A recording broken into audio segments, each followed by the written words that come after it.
কাঁচা পাকা সোনালি চুল আর লাল পোশাকে ২০২০ সালের রিপাবলিকান সম্মেলনে নজর কেড়েছিলেন ক্যালিফোর্নিয়ার ৩৫ বছর বয়সী তরুণী নাটালি হার্প। ডোনাল্ড ট্রাম্পকে তুলনা করেছিলেন ক্লাসিক সিনেমার জনপ্রিয় চরিত্র জর্জ বেইলির সঙ্গে। ৬ বছর পর সেই প্রশংসাই তাকে এনে দিয়েছে হোয়াইট হাউসের অত্যন্ত ক্ষমতাধর এক আসন।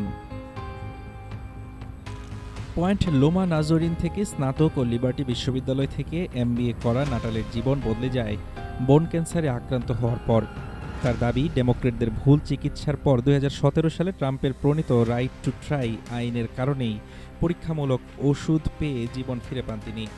ফক্স নিউজে তার এই সাক্ষাৎকার দেখে মুগ্ধ হন ট্রাম্প। সেখান থেকেই সম্পর্কের সূচনা।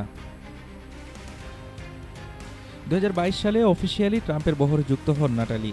২০২৪ সালের নির্বাচনী প্রচারণায় ট্রাম্পের পিছু পিছু হাতে বহনযোগ্য প্রিন্টার ও ব্যাটারি প্যাক নিয়ে ঘুরে বেড়িয়ে কোরআন হিউম্যান প্রিন্টার খ্যাতি। ট্রাম্পের প্রয়োজনীয় খবর ও তথ্য মুহূর্তেই কাগজে কলমে উপস্থাপন করাই তার মূল কাজ। আজ তিনি প্রেসিডেন্টের বিশেষ সহকারী, যার বার্ষিক বেতন $১.৫ লাখ, বাংলাদেশি টাকায় যা প্রায় ১,৮৩,০০,০০০ টাকার বেশি। তবে সম্প্রতি ডেমোক্রেটিক সিনেটর জন ওসফ ট্রাম্পের পাশাপাশি নাটালিকে নিয়ে কটাক্ষ করায় নতুন করে তৈরি হয়েছে রাজনৈতিক বিতর্ক।